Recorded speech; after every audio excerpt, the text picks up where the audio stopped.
In the family court system, sexually based offenses are considered apparently, whatever.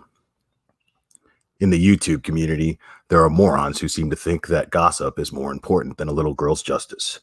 Tonight, I'll be talking about those morons.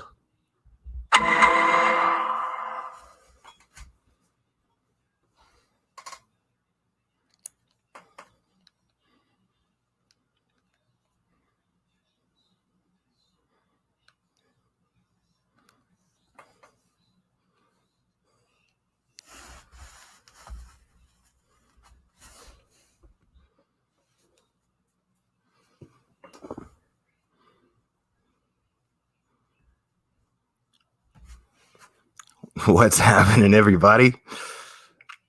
Okay. Oh, wait. You know what? Hold up.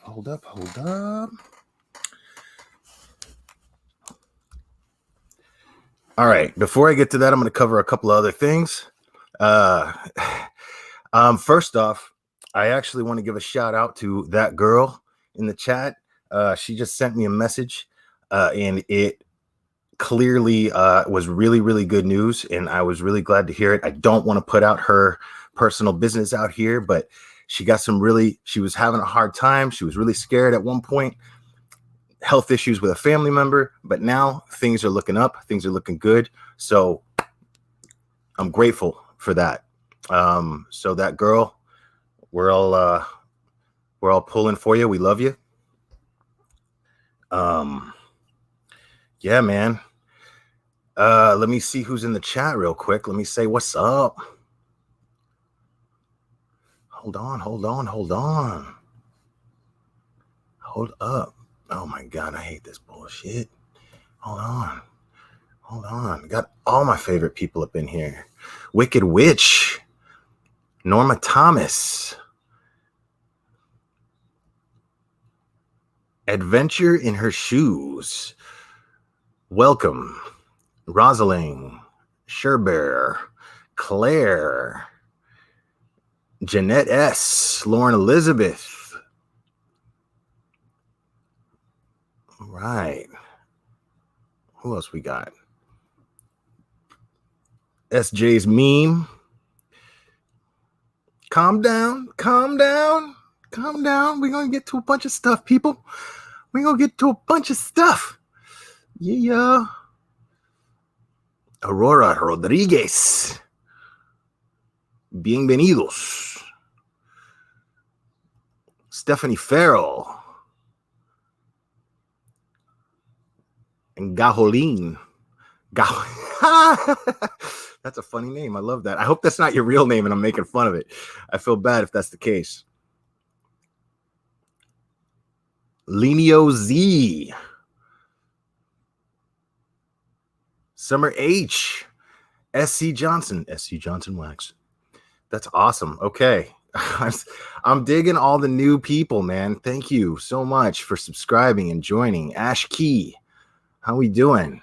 All right. Listen, I know there's going to be there's Brissy girl. Okay. I'm not going to be able to go over and say hi to everybody specifically, but everybody who I miss, welcome. So, all right. So let's start off. Let's start off. We're going to talk. Okay. So this week, Joel Guy Jr., he had his verdict. Now, please be patient with me. First of all, I'm not a true crime channel officially. Specifically, I am not, and I like true crime and I talk about it. And I actually meant to do some full coverage on this thing, and I just have not had the time, and I apologize for that. But I will give you the cliff notes because that shit's over with. This dude had like the shortest trial like ever. I think it was just like 3 days, man. And I mean, dude, if anybody's been following this case, man, this dude is a total sickie. I think I went over all my opinions of this guy. I'll probably go over some of them again. What's up, Mandy Bella, Jody Killam? This guy's clearly extremely disturbed, and but I was wrong about a couple of things. One thing specifically, because I did not know what type of evidence they had. Remember, I wanted to get a hold of the arrest affidavit, but it was sealed as far as I knew. I tried to find it. My mods tried to find it. Maybe we just suck. Again, we're not a true crime channel. But I was wrong about the fact that this was not money related. The motive was clearly money. And apparently, Joel Michael, I'm going to call him Joel Michael because he's the junior, and the victims' names are Joel Guy Sr. and Lisa Guy. So Lisa Guy was apparently insured. And now I had also stated that he had sisters. Well, he's actually technically an only child, as the two of them as his parents. Joel apparently has, I think it's 3 daughters. 3 daughters, 2 of them twins, I think. And those 2 are from a previous marriage of Joel's, or those 3, I'm sorry. And Lisa, Joel Michael, the defendant, he is Lisa and Joel's together, their only child. So now,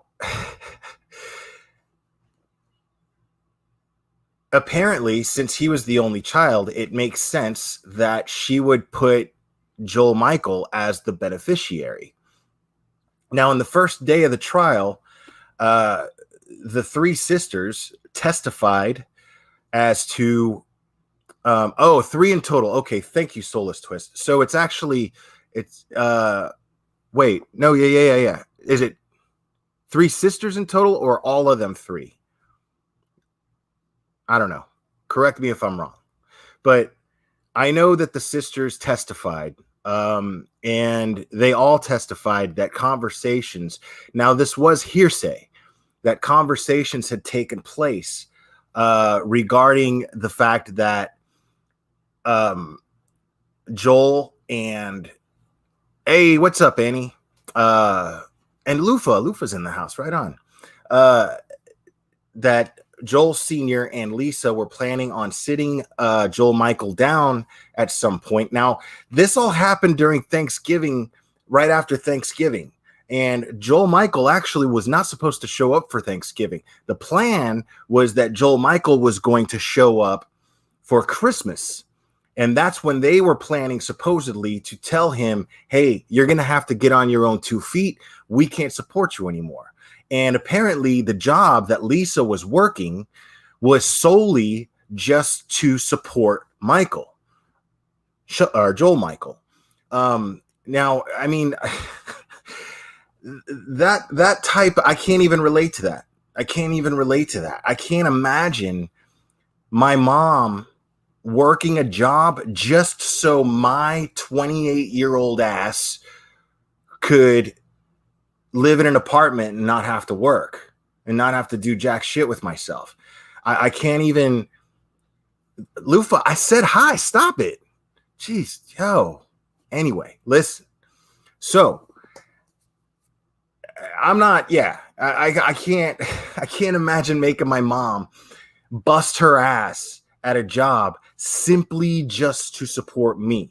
Now, I have gotten help from my mom. You know, I've been down and out. There's nothing wrong with a parent helping their child. There's absolutely nothing wrong with that. But to completely support him is kind of crazy, in my opinion. And the fact of the matter is, you know, how are you going to get so desperate for money? I mean, the thought of getting a job never crossed this dude's mind once. So apparently, word got back to him that his parents were planning on sitting him down and telling him, dude, you're going to have to get a job. and they weren't going to cut him off out of just being sheer, like, we're trying to teach you a lesson. They literally were like, we can't do it anymore because we want to retire, and we can't retire as long as we have that expense. And it's time for my man to start doing what he's got to do in order to support himself, right? Totally reasonable, right? So it's not like they were cutting him off just to be mean. They were cutting him off because A, it's for his own good, obviously. That's the obvious reason. And B, because they couldn't do it anymore. What are these people going to work until they can't walk? Just so this dude can, like, sit around looking like Despicable Me and do whatever the hell he does, right? So apparently, you're talking about the Menendez brothers, Annie. This is way more gruesome. This is way more gruesome. So this dude, here's the thing. So what I was wrong about was that there was no motive as far as there was no money as far as motive. That's not true. He was the beneficiary, and he stood to inherit $500,000. And you're gonna love the reason why everyone knows this. The reason why everyone knows this is because Joel Michael, the overachiever that he is, decided to keep a notebook and write down every single detail of his plan. And when I say every single detail, I mean every single fucking detail. This dude was completely and totally specific as to what he was planning on doing. And what's funny about that is I was just guessing. The last time I talked about this case a few days ago, I was just guessing and just speculating as to the type of person this dude was. And yes, when I said overachiever, I was being very sarcastic. This dude is the underachiever. I mean, I thought I was an underachiever.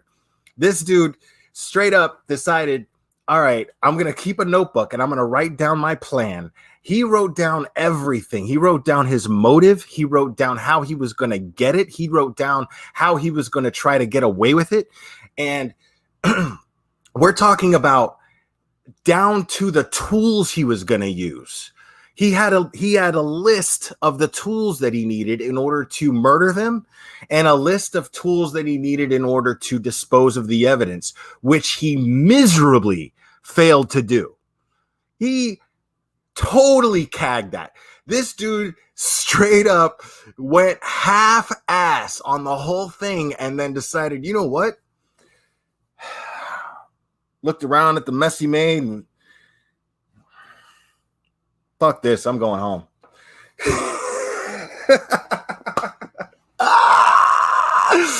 This dude, you can't help but laugh at this dude. You can't help but laugh at him. He's a fucking moron. I mean, dude, I am so lazy. You know, the reason why I'm not a real true crime channel is because I'm too fucking lazy. I'm too fucking lazy to, like, do all the research and write everything down and plan out a live stream.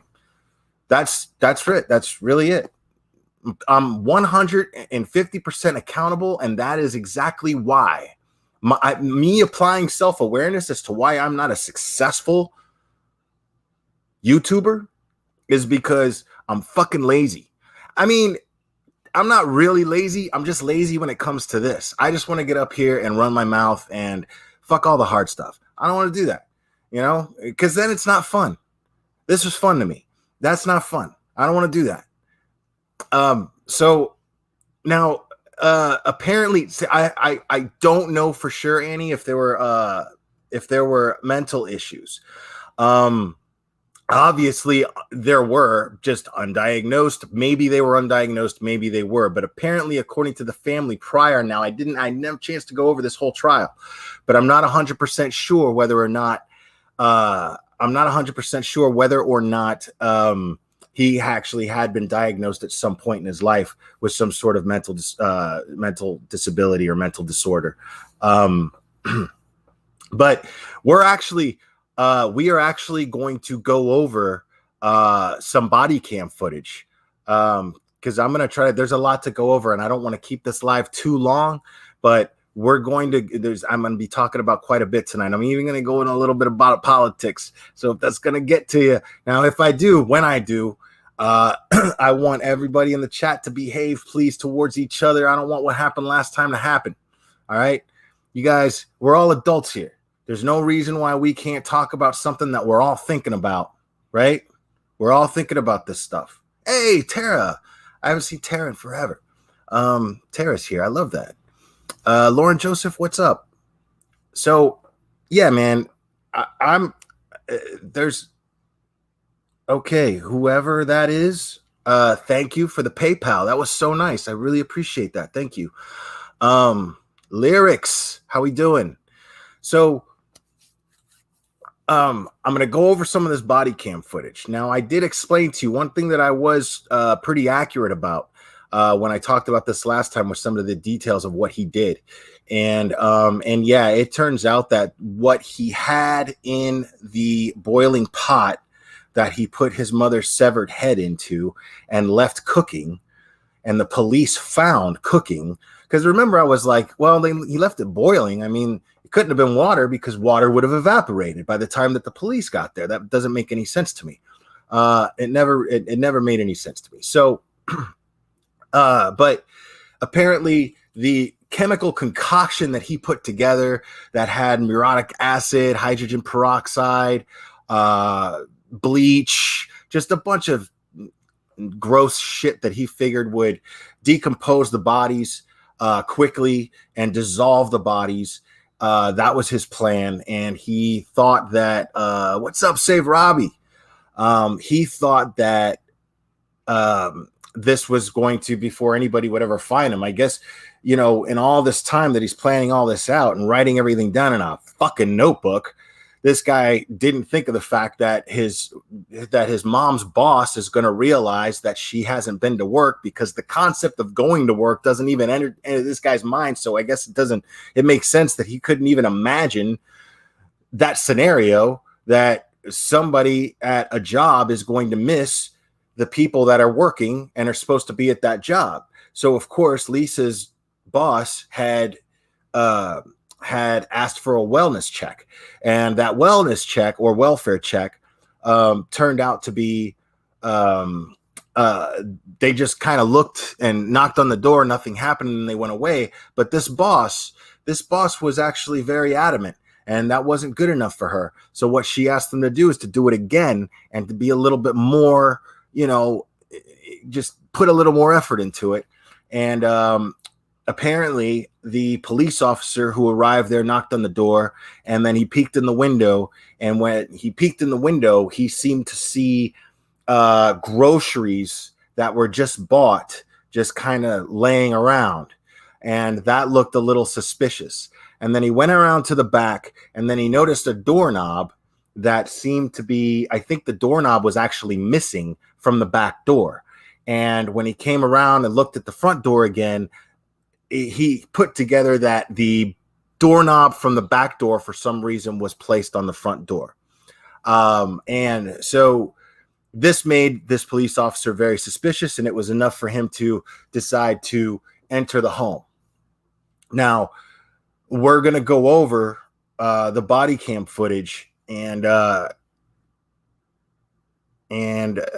we will discuss. I'm gonna let the person narrating. It's from Court TV, so whatever. Hold on.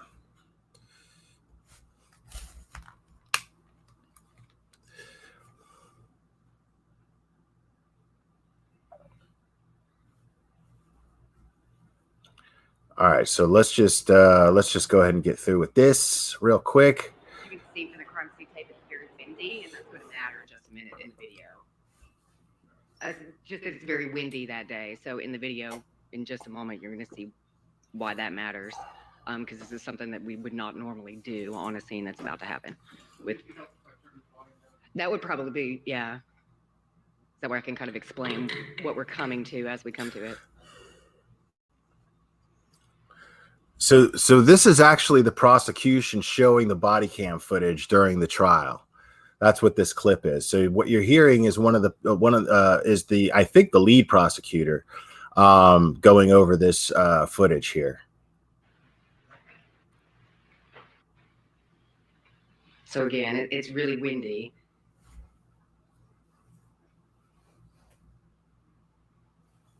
And this is just like approaching the garage.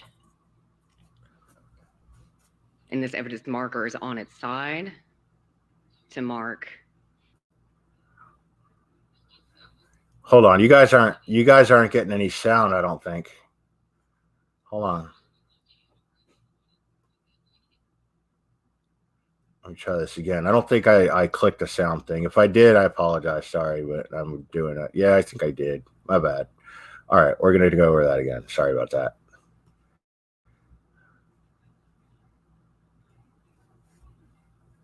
Inside the garage to keep it from blowing away again.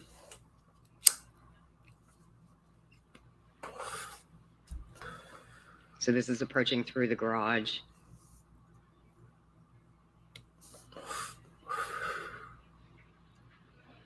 Into a sort of eat-in kitchen area.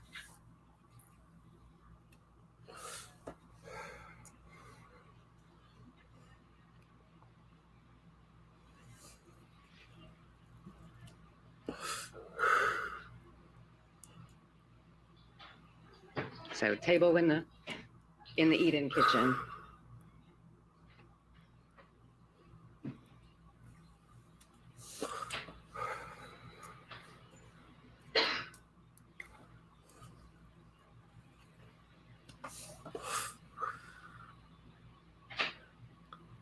Random items in the kitchen floor. Now you can see the cleaning products that are not meant for cleaning. I mean, well, maybe he planned this. He planned on cleaning. He just didn't fucking do it. Actually, no, he planned on burning the house down. Actually, so it's important to note that the stovetop is on in this large stock pot. At this point, do you have any knowledge of anything being inside the stock pot? No.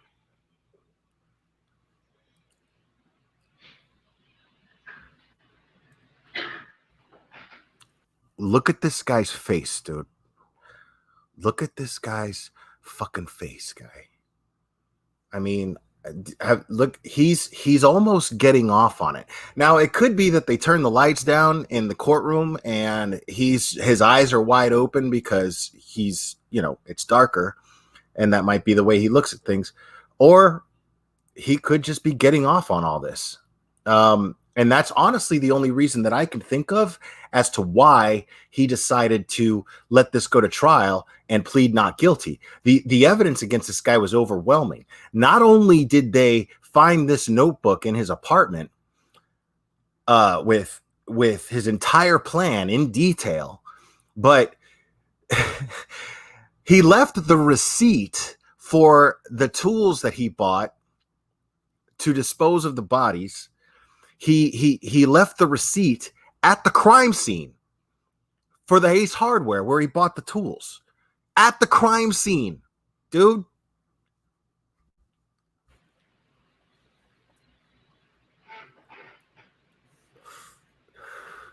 He's 32 now, Annie. He was 28 when he did the crime. It was 2016.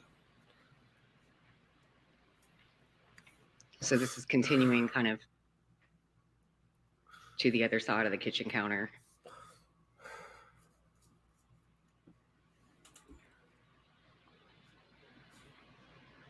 And then on into the formal dining room area of the residence.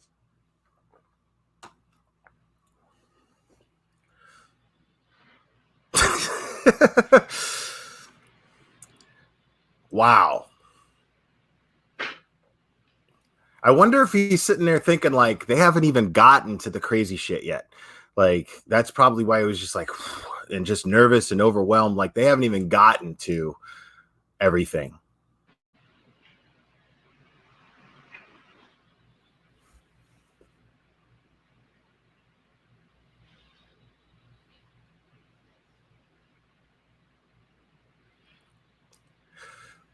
Now, also, I believe, now I could be wrong about this, but I believe that his plan was to make it look like that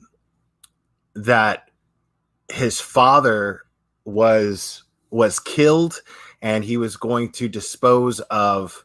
Well, that doesn't make sense, or else he wouldn't have. I know he was planning on making the mother look like she was missing, but why would he do that? If she's dead immediately, then he stands to inherit that money quickly. So, I mean, I don't know. I can't think like one of these people. So I don't, I don't know. But you saw the shotgun on the table.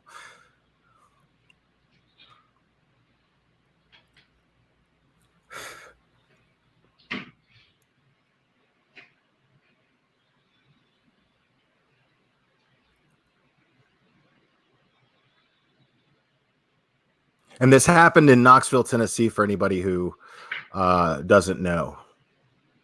This is 2016. So this is just I'm after stepping Thanksgiving. into the foyer of the residence. This is the front door, and it faces the street. This is And important. here I'm noting that the heating unit for the house, for the downstairs of the house, is set to 90 degrees, and it was very, very warm in there.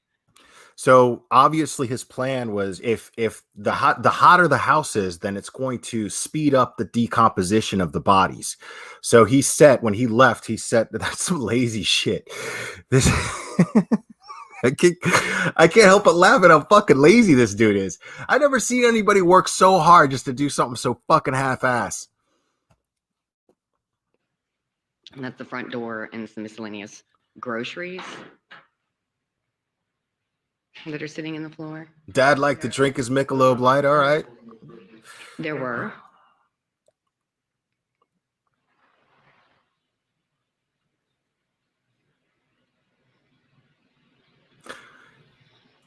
Now you're right. Katie too. He did intend to burn the house down in the notebook, but apparently I don't understand why he would leave those things even decomposing. They're still going to find DNA, and he, even in this notebook, had these weird plans on how to get rid of DNA. I mean, but it's like he thought all this. It's like he did this like a meth head would. Just like a crazy half-cocked plan and just no execution, no result.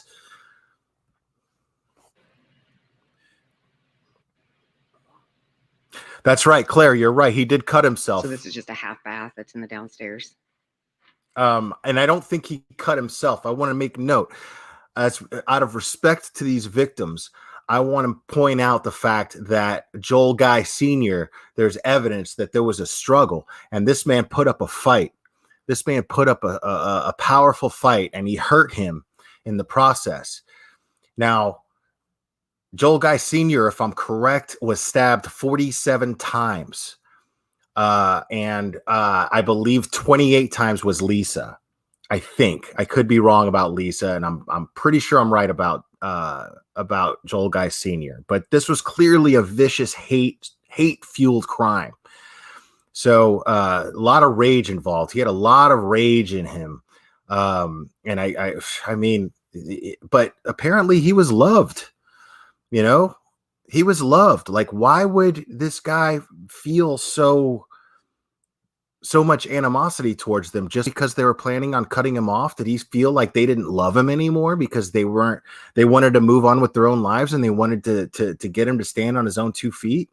I mean, well, and when you think about it, think of all the manipulation it took. They probably wanted to cut him off a long time ago, and he was just capable of manipulating them for so long to get them to keep paying his fucking bills. So, I mean,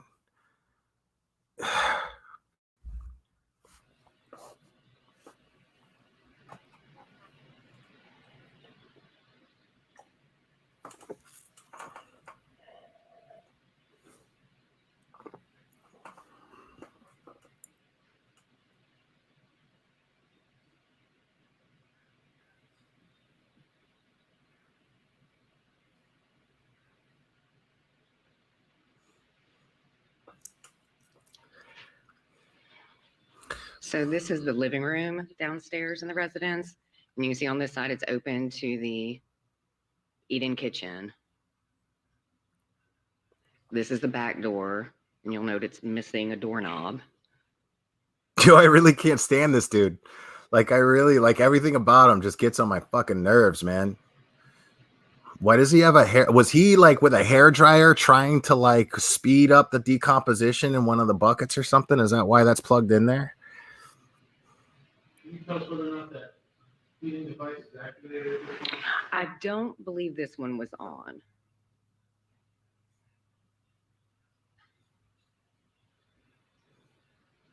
What a pretty house, man. And you could tell they're old school. They had the DVD VCR combo. You saw that? I mean, 2016, everybody was already doing Netflix. So off the living room here is this kind of little office area. So that's what that next doorway is. All right. So that's basically over. Okay. So we're looking at what they don't show you here is this guy cut everyone he cut them both like at the joints, all of their limbs, and he cut off Joel Sr.'s hands, and the fact that somebody could do this to their own parents is something that I can't even begin to imagine. I can't even begin to imagine how somebody could be that disgusting, that cruel. Welcome, Juanita Vadillo. Welcome. So obviously they had all this evidence against him, and they had all this evidence against him, and then he wanted to fire his legal team and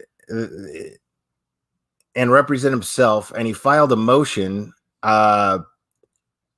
which was basically just a letter to the judge saying to give him the death penalty, and the judge is basically like, it's not up to me, man. You know, like the prosecution isn't looking for the death penalty, and I can't make them. I have to rule and sentence based on what the prosecution recommends. And if the prosecution is merely recommending life in prison, well, that's what you're going to get. And I don't even think he's even been sentenced yet, but he was found guilty on all 7 counts that he was charged with. So justice is being served. That piece of shit's never going to see the light of day again. There's nowhere. I can't even imagine a scenario where he would, unless he escaped.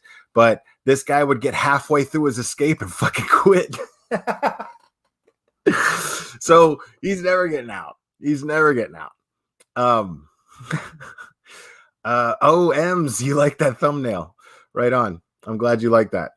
Because yeah, that's how this week feels like to me, man. That's how this week totally feels like to me. I'm gonna go ahead and get this out of the way. This Donald Trump and the First Lady Ivanka, they have both been they both tested positive for COVID-19 apparently, and which was a big shocker. Everybody was like, "Oh my God." The last live stream I did, I talked about that dumpster fire of a debate, and I was beyond disappointed that those were my 2 only choices, because of the way these 2 behaved. I mean, if you want to hear my opinions on all that, go back and listen to the last live stream I did. But Donald Trump and his wife testing positive for COVID-19. Now I'm on Facebook, And I'm one of those people, one of those annoying people that posts political stuff, and I look at political stuff, politically related things on my personal Facebook. And I was overwhelmed. I was overwhelmed with how many hateful and Ivanka, Melania, whatever. Ivanka's the daughter. Sorry. I don't even see that's how much I give a shit. So so Melania and Donald Trump, sorry about that. These people, as soon as this news comes out that these two have tested positive for COVID-19, I'm seeing nothing but the most hateful and disgusting comments and memes and jokes. And that's the thing. Jokes like this, they don't offend me. They don't. They don't. I'm here just to simply call out the hypocrisy of every motherfucker that sits there and talks about how they're all about compassion and why is Trump so hateful, and they're always bitching and moaning about how COVID-19 is this horrible, threatening thing, and it's destroying our population and our way of life. And everybody, we have to look out for our fellow person. It's not about you. It's about your neighbor. It's about the person next to you, right? I'm hearing this all the time. And then the minute that this dude and his wife test positive for COVID-19, the most hateful shit from these same people come out. So here's my thing on that. If you're if you're sitting here and you're basically trashing, you're joking and you're saying these hateful things, and you're joking about the fact that the president of the United States and the first lady tested positive for a virus that you have been blasting the internet with, saying that it's lethal and that it's so deadly. Either if you're posting these things, I'm calling bullshit on you. I'm calling you a fucking hypocrite, because either A, you're not a compassionate person. You're not the empath that you're always posting inspirational memes about, and trying to be all helpful and trying to be all neighborly. You're not one of these people. So either A, there's that, or B, you don't seem to think that COVID-19 is actually a threat, because you're not taking it seriously. You're not taking the fact that the president has it seriously. So I'm calling bullshit on all you people.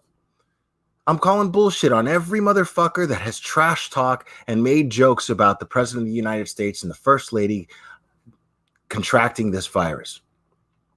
So that's really all I wanted to say about that. Every single one of you is an asshole. Every single one of you. I have no quarrels. I have no issues with saying this on here. You're full of shit. So that's really all I got to say about that. And again, there is a third choice out there, people. There is a third choice out there. Her name is Jo Jorgensen. She is the libertarian candidate. And I say, let her debate. I say, let her debate. She's actually pretty high up in the polls. I think she was even beating Biden in the popular vote. So, hey, Mary Lopez, what's up? Hey, Brown's Mermaid. So if you are like me and watch that debate, an uneducated person such as myself, even if you're like me and watched that debate and felt ashamed that these were the only two choices to lead this country, well, there's a third choice. So I say, do a little homework, look into her, and see what you think. You know, I'm not here to tell you all who to vote for. If you're a Trump supporter, man, right on, good for you. If you're a Biden supporter, right on, good for you. I'm never going to sit here and tell you who you should and shouldn't vote for. That is not what I'm trying to do. I am just saying, if you're like me and you don't like those two choices, there's a third choice out there. So I just want to let you know that. Now, I should have opened my wine for this. This is coffee, but oh man. So last night, Annie from 10 to Life was live, and she was actually just in this chat, which was very nice to see her. I think she left, so I didn't get to say bye, Annie. But I'm a moderator for Annie, and I'm a big supporter of what she does. Even if she makes moves that I may or may not agree with, I know, like I've said 100 times, I know that her heart is in the right place. I know it. I don't just believe it. I know it. I've seen evidence. I've experienced evidence of that. And so she has been providing information. And at this point, I'm going to be honest with you. At this point, she's just kind of finishing what she started. She's just kind of finishing what she started. And when she gets updates on these things, she's going to share them with you guys. Because a lot of people are really personally invested in what's going on here. Now, I don't agree personally with being personally invested in the personal stuff that takes place between a former married couple. I don't agree with that at all. But based on, I'm not going to go over the details of this meeting that they took place, a hearing or whatever it was that took place. I'm not going to go over the details of that because Annie did a really good job of doing that herself last night. And she went over these things in detail. Now,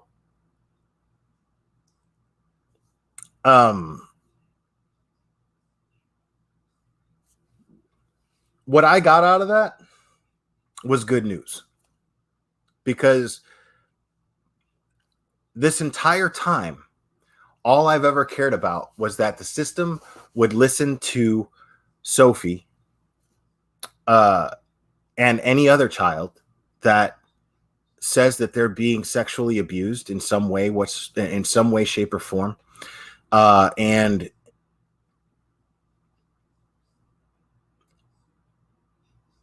the family court's job, it's not criminal court, it's family court. And their objective is to try to keep a family at least functional, if not together. At least be able to coexist harmoniously in some way, shape, or form. That is family court's objective, right? And the thing is it's got flaws.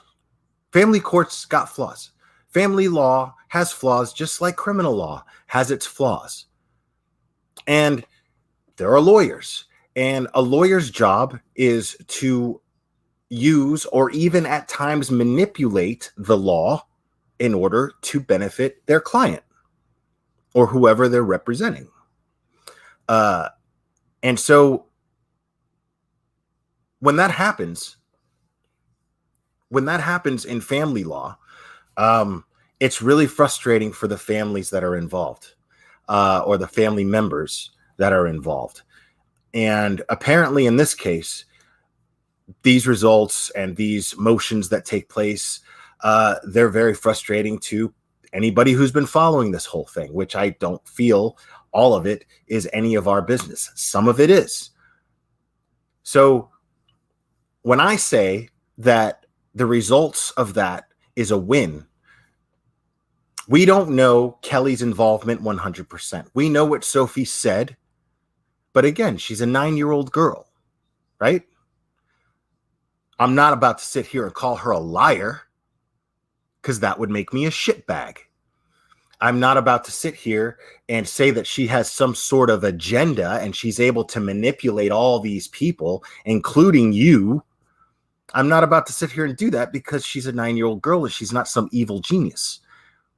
And any channel that tries to make her out to be one, well, person running that channel, in my book, is a fucking shitbag. So I'm not about to do that. I'm not willing to do that. And I'm going to stick by everything that I've always said and say that this is a personal family issue that we need to allow the courts to do their job. And when I say that there was a win that took place, that was a win. That was a win for Sophie, because what I got out of that were two major things. A, this Jake dude is not allowed anywhere near any of these kids. And apparently Kelly has whatever reason that she has to file for custody for their child that she has with Jake. So obviously there's something, I don't know to what extent that custody is. I don't know if she's filing for joint custody. I don't know any of those details. I do know that she did file for custody. So when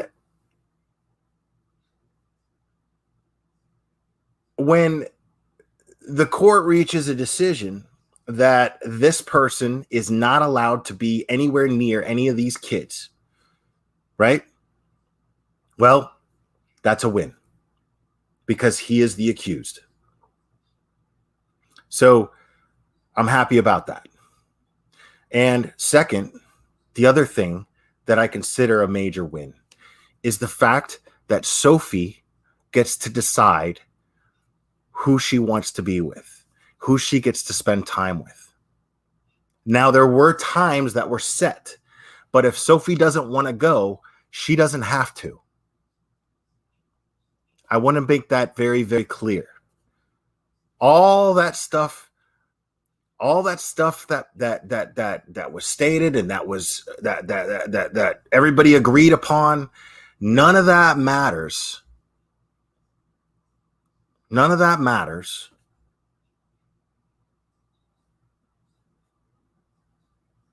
as long as Sophie doesn't want to go.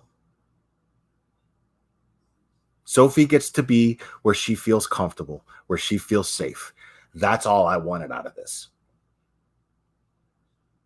And this is good at least until January. So as far as I'm concerned, that was a win. So now,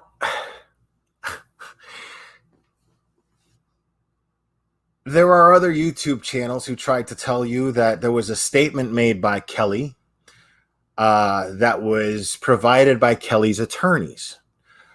I am under the impression that Kelly's attorneys are not going to have anything to do with the statement being released to any YouTubers or the public, period. You know, so, but there was a statement put out, but make no mistake, that was by Kelly's PR team. I saw this for myself.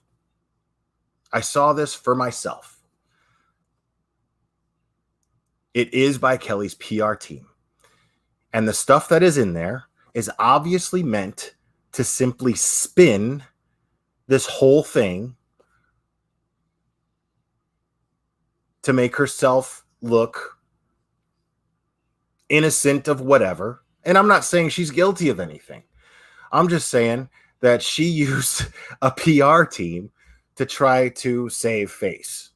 It was not her lawyers. It was a PR team. Period. End of story. because the courts did not decide that the allegations made against her were false. The court did not decide that Michael had made decisions that tore a family apart. The court did not decide any of this. But it's in that statement implying that it did.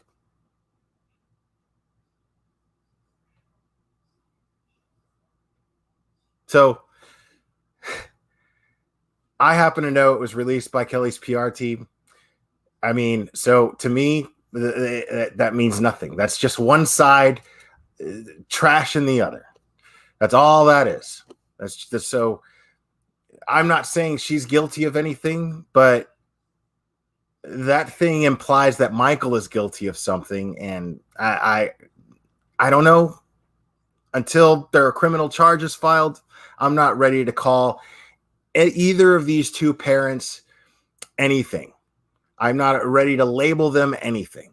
I am happy that they have come to some sort of agreement to where they can try to build some sort of reconciliation between them. I am very, very happy about that.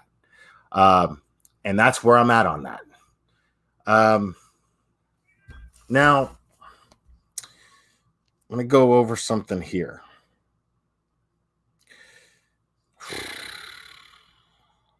Oh, God. This is just so annoying because this person just won't quit.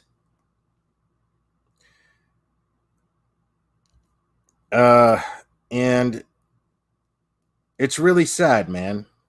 It's really sad. You know, and this person will do anything to save face. And it's the most ironic thing because this person builds their entire reputation on being hated. This person deliberately does things in order to be hated.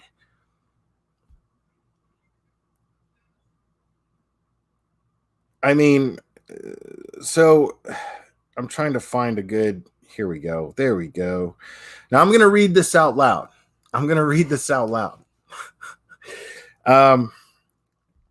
And it's hard to because I'm reading it on my phone, so I apologize. And the reason why I'm reading this out loud is because it was designed to be public. It was put out there publicly. This is not a personal, private letter. This is a very public letter because it was sent to me by multiple different people. And I'm going to read it. And the letterhead,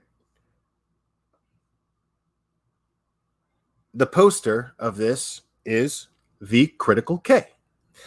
And it says, "Can someone please share this with Annie?"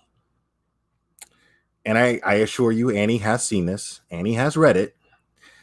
It says here, "Annie, I want you for a moment to set your own ego aside and adopt some empathy. Imagine for a moment some woman with a YouTube channel who is a virtual stranger to you exploited your child, repeated unproven accusations to her thousands of followers, and whipped them into an angry emotional frenzy, causing you to lose your home, your child, your pet, your fiance, your dignity, your privacy, your emotional and physical security, cost you thousands of dollars, and continued to leave slanderous accusations about you on her channel despite there being zero proof to back them up. How would you feel? How would you feel when the same YouTuber continued to exploit and decimate false and misleading information about your legal matters and your personal life? How would you feel if some YouTuber who doesn't even know you continued to discuss your child as if she had any say in your child's life and has any attachment to your child? Your child, in all caps, a constant topic of gossip and discussion amongst people who don't even know your child. How would all of this make you feel? What would your state of mind be? Would you be depressed, broken, destroyed, frustrated, violated? Kelly's life isn't a soap opera for you to get enjoyment from her pain and tragedy. Kelly's children aren't a topic you are even remotely positioned or qualified to discuss, let alone interpret legal decisions and agreements for. Just please stop. Leave her alone and leave those children alone. Stop making their lives content for your channel. You wouldn't like it being done to you or your child, and you know it. I know Kelly, and she is beautiful, strong, smart, talented, and a wonderful mother, daughter, sister, and friend.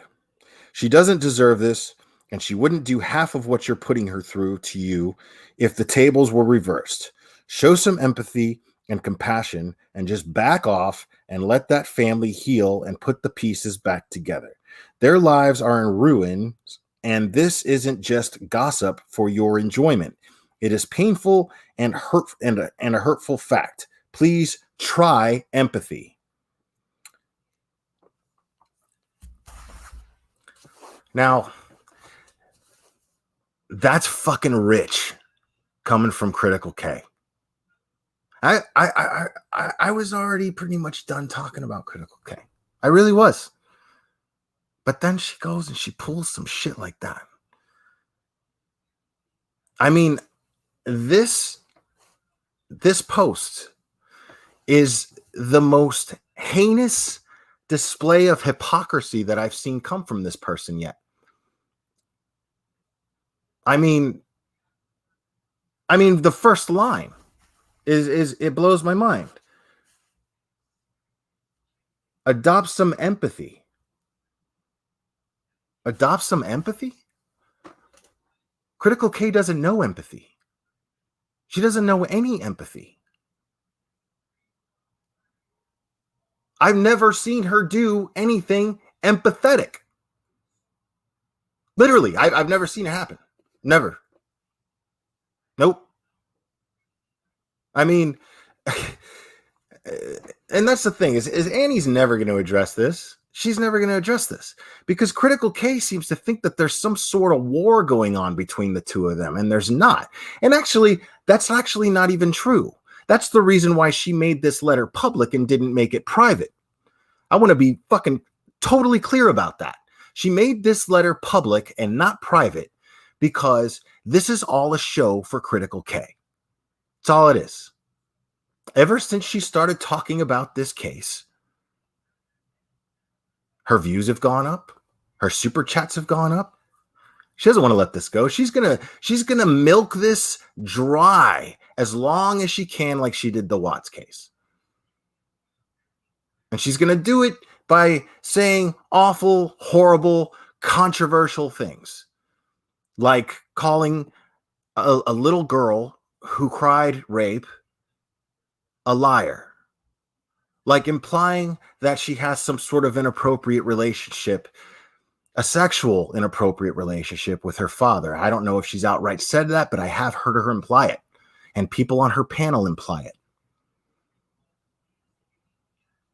And the fact that she has the nerve to sit here and accuse Annie of spreading gossip, all Annie's done is shared information given to her on the case.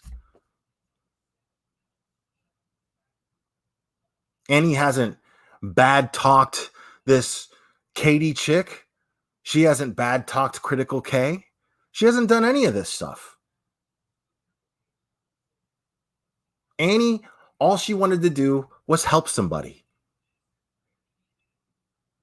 And at this point, it's just stressing her out, you know, but she's going to see it through. She has been seeing it through. And I stand behind her 100%. But I know for a fact that this is about nothing but views and clicks for Annie, or for Critical K. This is about nothing but clicks and views for this Katie girl. I mean, all I'm seeing is hypocrisy coming from these people. Nothing but pure hypocrisy. I mean, there's this whole thing is packed with hypocrisy. How is anyone not seeing this? I mean, I'm sure a lot of you out there are seeing it, right? And by the way, mods that are in the chat right now, please, if you see any trolls, just cut them. Just cut them. Because I'm not here to debate anybody. I'm not here to debate anybody. I don't give a shit what you think. I honestly don't. So, this has been nothing but a shit show created by Critical K. This was a positive movement until somebody like Critical K got their fucking grubby little fucking nasty mitts on it. Nothing but hatred, man. Nothing but hatred. Talking about somebody who for 4 hours sat there and complained. They complained the entire time for 4 hours about the fact that a soundbite of her calling Shanann Watts a bitch, she wasn't given credit for. She wasn't given credit for it. She actually, how is that not proof that this is somebody who wants to be known for being shitty? I mean, whatever your method is, dude, whatever your method is of doing your YouTube channel, man, and making money, dude, right on. Do your thing. But I'm telling you, if you're emotionally invested in this and counting on someone like Critical K to give you honesty and truth, man, you are a sucker. If you're giving her money, man, you are a sucker. Why would somebody actually want to be known and credited for calling a murder victim a bitch?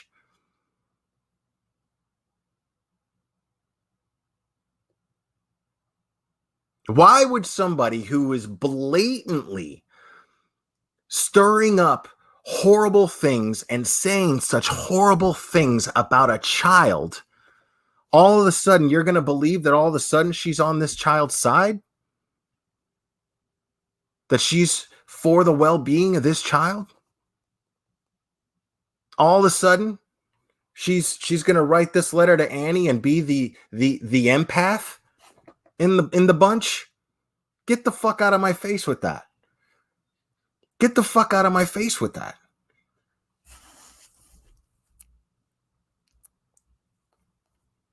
Dude, I mean, like I said, man, people are free to spend their money on whatever they want. But I'm telling you, if you're buying into that shit, if you're buying into the shit that she's saying, because she's real good at spinning words, man. She's real good. I mean, that letter was very, very eloquent. The problem with it is it was total projection. It was absolute bullshit. And I would like to say that she's just lacking self-awareness, because somebody with an ego such as hers, well, it's very easy to think that she lacks self-awareness. But no, I think that her method of running her channel and making it the success that it is, well, it's clear that she knows what she's doing. She has a set method of what works for her. It started 2 years ago with the Watts case, and she's been doing it ever since. She's been doing it since the Gannon Stock case. Times I've been on her panel and she's talking about Al being just as responsible for Gannon's murder as Letitia, a father that's grieving his only son. And you're going to sit here on a YouTube channel with thousands of people listening to you talk about how he's just as responsible for his son's murder? I mean, and I got to sit there on panel like, yeah, I'm not touching that shit. You know,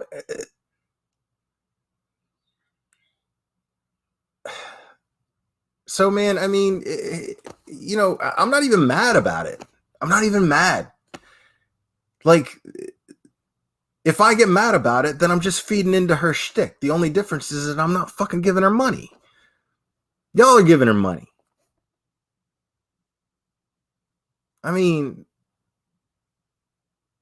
and her whole thing is she acts like, well, I'm the one that's not scared to give you the truth. Well, how is it the truth if everything that she says contradicts the other? How is that even a thing? How is that even how is that not painfully obvious when you're watching her? Somebody who uses, I mean, dude, if you played a drinking game watching a 1 hour live of Critical K's, just 1 hour, not one of her fucking 5 hour ones, a 1 hour live of Critical K's, right? And if you played a drinking game and took a shot every time you heard the word peasant, dude, you die. You die of alcohol poisoning.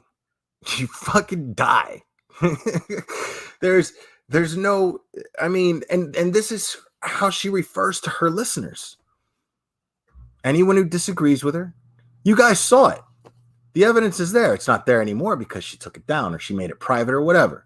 But anybody who actually disagrees with her and has half a brain that makes any sense, your boy, well, she mutes them and then she boots them off.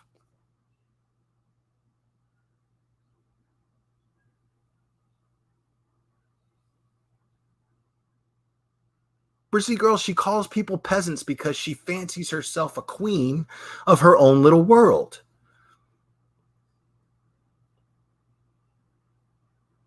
She fancies herself as some sort of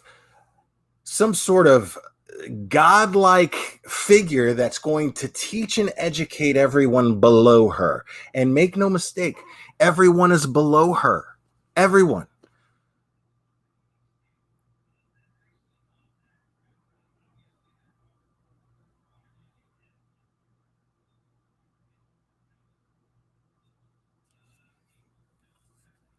I mean, you know, I'm just saying, man, like, how are you not onto it?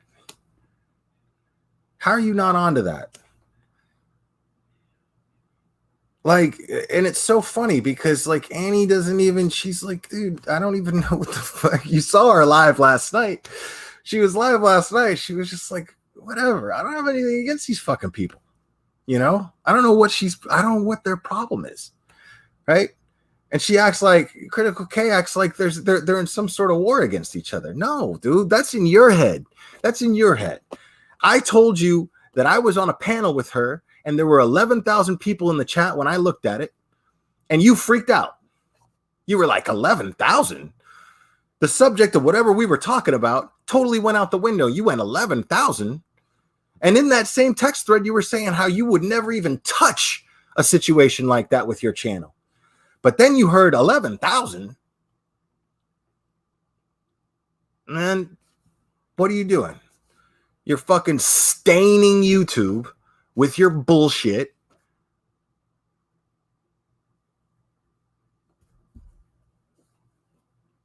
You know, and stinking it up.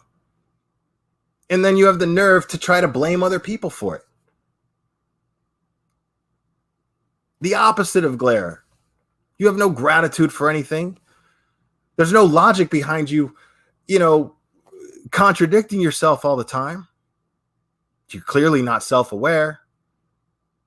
You clearly don't accept things, especially somebody who might make a point that's better than yours.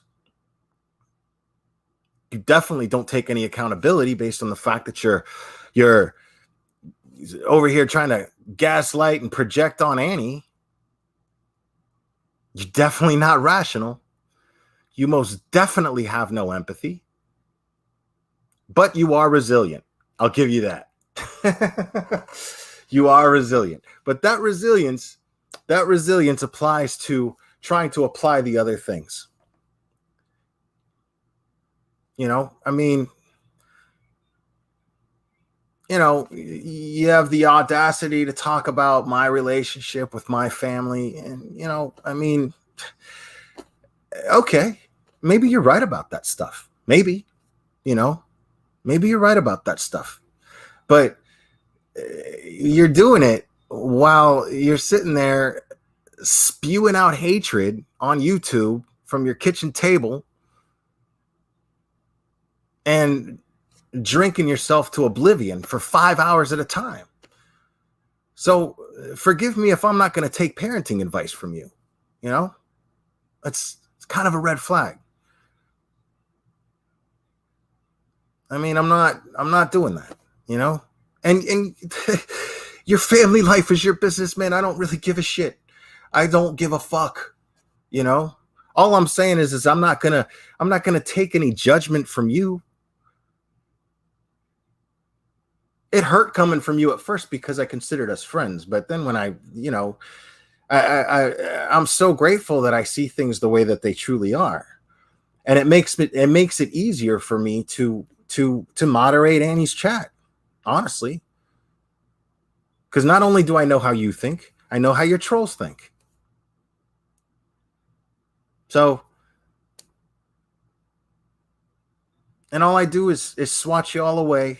I just swat you all away while Annie tries to move on and run her channel the way she always has and will continue to do so. So, I mean, and yes, Sue M, she was great last night. Yeah, I mean, dude, just the fact that someone who has the guts to sit there and fucking start telling people how they should be parenting, and you're fucking wasted, and you do whole lives about it, about parenting and how you're supposed to parent this way and not that way, and blah, blah, blah, blah, blah. And you're doing it fucking hammered drunk. Like, you know, are you functional when you're drunk? At least to run a live stream, sure. You can hold a job, sure. I could, when I was a drunk, when I drank as heavily as you did, I could hold down a job. Sure. But doesn't mean I was the best parent. I sure as hell thought I was in my head. But doesn't mean I was the best parent. I can accept that. Can you? I can take the steps towards fixing that.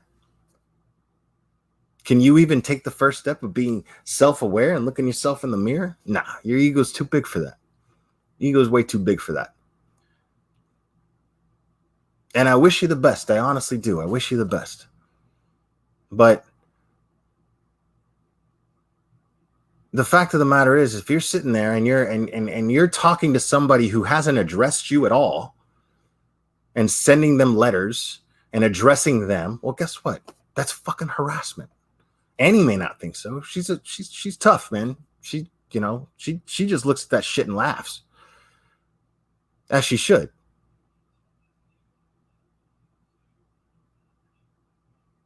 She just looks at that shit and laughs. You know? But me, you know, yeah, I'm not going to sit by and just fucking, you know, not give my opinion on that shit.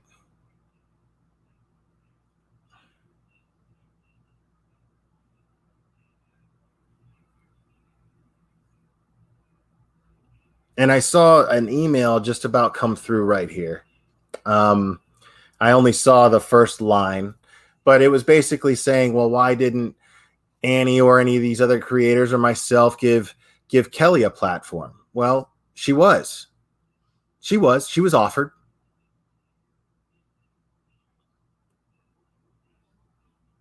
At no point did Annie say that she was taking a side of one of these parents. She merely provided information that was provided to her. That's all she did. So, and she did it with the intention of trying to help a child. And guess what? If you're out of your mind if you think that didn't help.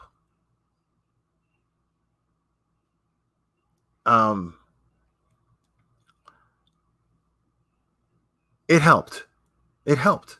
Again, what happened this last hearing, what happened yesterday morning, was a win. There are steps now being taken towards keeping this family functional. Sophie's still young. There's still a chance for Kelly to reconcile with her daughter. There's still a chance for Michael and Kelly to develop some sort of friendship. And be coexisting parents. There's still a chance for all these things. And this decision that came was a win towards that. And the fact that it's being twisted by these other channels is disgusting.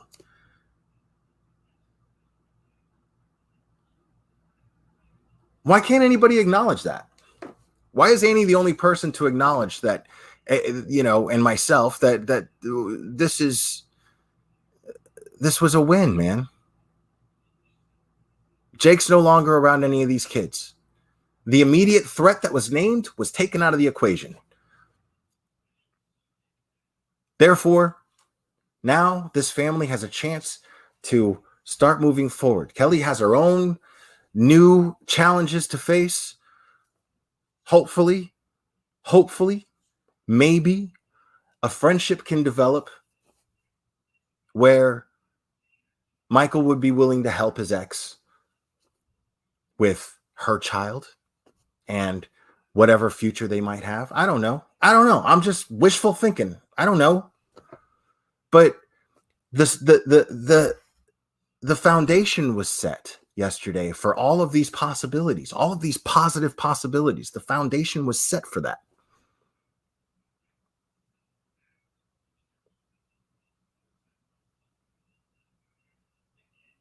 And you're going to tell me that has nothing to do with what Annie did and her putting her reputation, her channel out on the line? You're going to tell me that has nothing to do with that?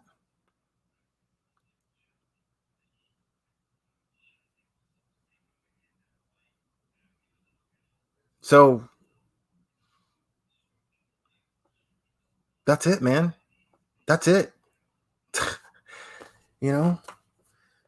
All I know is Sophie seems happy. That was step one. She stayed with her dad, and it's because that's where she wants to be. Visitation has been agreed upon. Contact has been agreed upon. This is a win.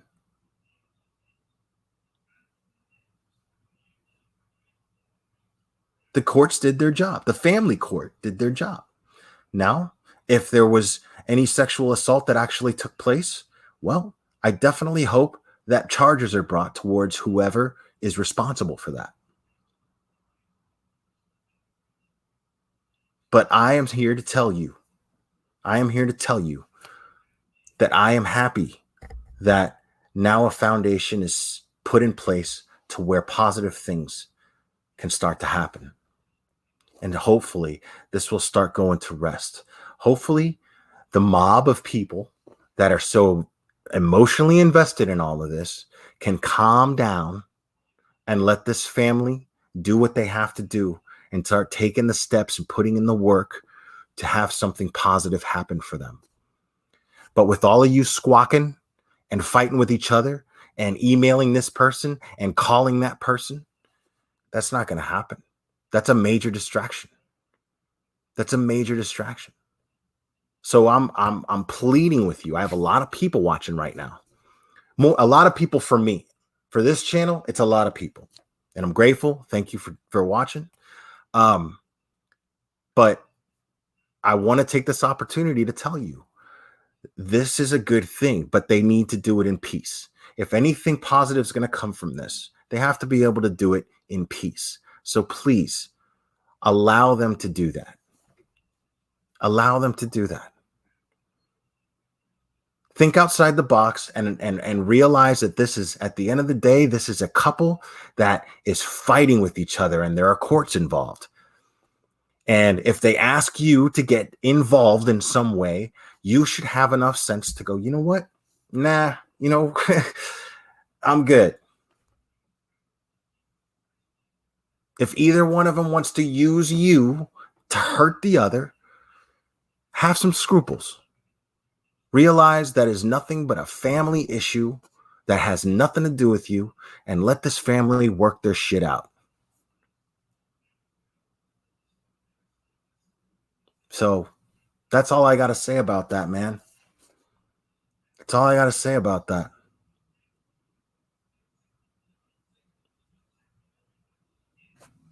I'm very grateful with what happened.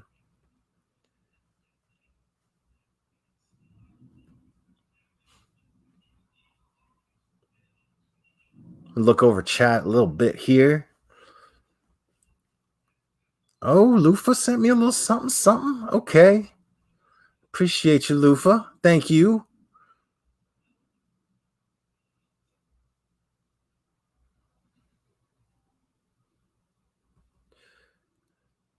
Right. Soli Nina. I agree with you. I completely agree with you.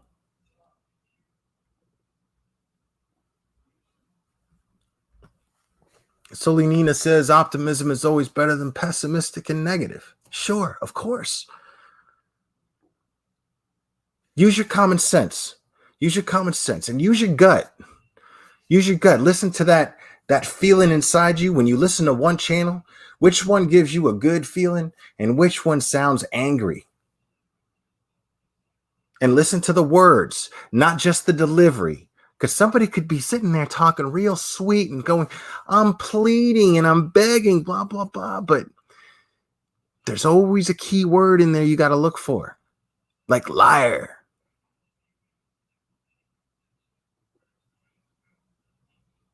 When it applies to a child.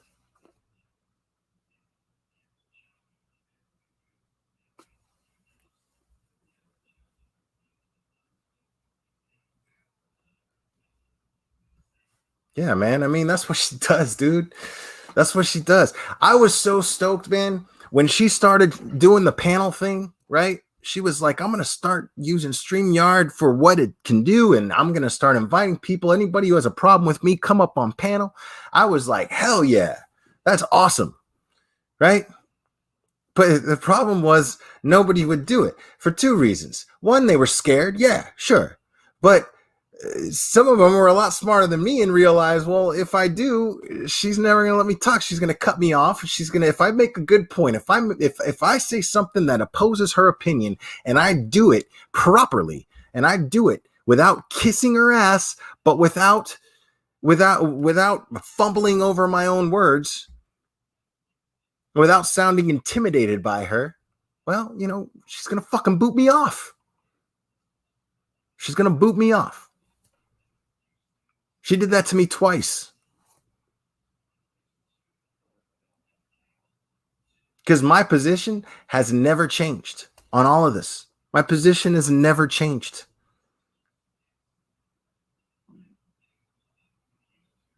So you're not going to sit there and write this eloquent little letter, this eloquent post, right?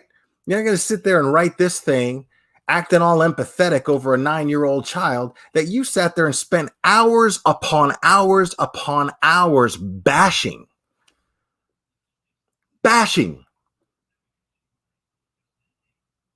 I mean, that's common sense.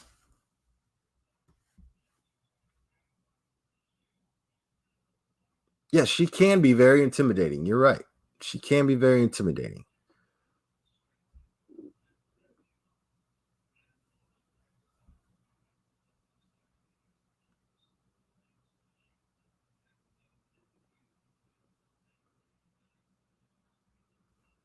I mean, that's the thing is Critical K and this Katie Crystal Ball fucking idiot. They have idiot supporters. They just do. They have fucking moron supporters, and they're going to bash Annie because they're not listening to anything Annie's doing. They're just taking their fucking creators whose asses they're crawled up deep into. They're taking their word for it. And that's all they're doing. They don't know how to form an opinion for themselves. And that's the only type of audience that this type can attract. People who can't think for themselves, people who are afraid to think for themselves. And it's the fucking goof of all time. It's the goof of all time. Because when you're manipulated into thinking their way, or specifically in Critical K's way, when you're manipulated into thinking Critical K's way, then you are thinking critically. You're thinking critically if you're doing that. And that sounds empowering, that you're capable of critical thought, right? But that's not what it is. It's just you fucking agreeing with her and being afraid to oppose her because you have a weak disposition. And you're afraid to speak up in her chat because she's going to release the Kraken and then she's going to go off on you.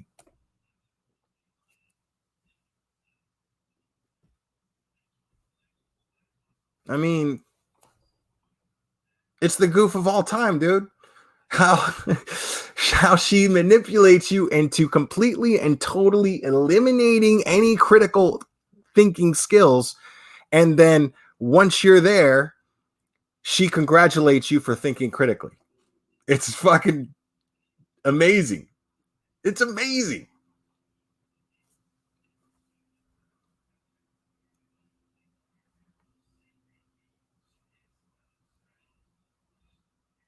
And I love it. I love it. I love how she's like, come take me on, blah, blah, blah, take me on. And then I show up, booted, blocked. Not if you have a valid argument. Come take me on, but not if you have a valid argument. Right? No, it's so weird. I heard that shit. I heard that shit where she was like, they were like, I used to be a peasant and now I'm not. You saved me. I used to be a peasant and now I'm not. Guess what? You're now a fucking peasant. Like it's incredible what she does.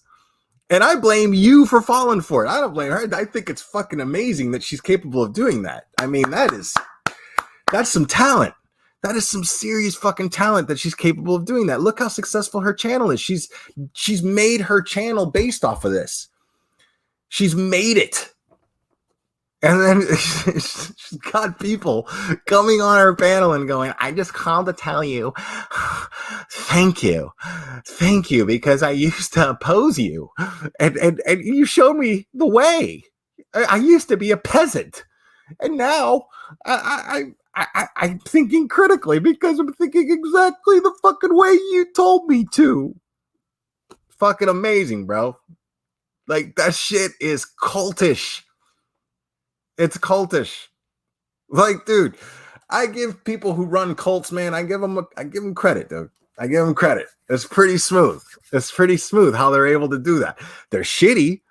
They're fucking assholes, but you got to give them credit. That's a hell of a talent. That is a hell of a thing to fucking be able to pull off. And a shit ton of people at the same time. Can you imagine how pleased with herself she is whenever this fucking happens, dude? She was like, and then homegirl was like, she was like, yeah, I was featured on the Netflix documentary. Dude, you were not, dude, listen, you know what was featured? You were just as featured as the set of balls that were hanging out of some guy's pants just before the credits as he's walking down the bleachers at the end of Teen Wolf in 1985. Have you guys ever seen that? In 1985, if you look for it, and they've still never taken that off. Like, anytime Teen Wolf comes on, look for that shit because they've never taken it off. It's amazing. That's the level of featured that Critical K was on. She said, she's such a bitch. That was it. She's such a bitch. That's all you heard. That's it. You didn't hear anything else. And she was featured. Featured like Teen Wolf extra balls. All right, I'm gonna leave it at that, man. I'm gonna leave it at that. It's going on an hour and a half. I said I didn't want to make this too long. Yo, thanks everybody for coming on here and participating in the chat. I appreciate all the new subscribers. Thanks so much. I'm having a ball with you guys, and everybody's been really, really cool. And I really, really, really love you a lot. And thank you for the PayPal support. I really appreciate that. And people, we will do this again soon, very soon, my friends.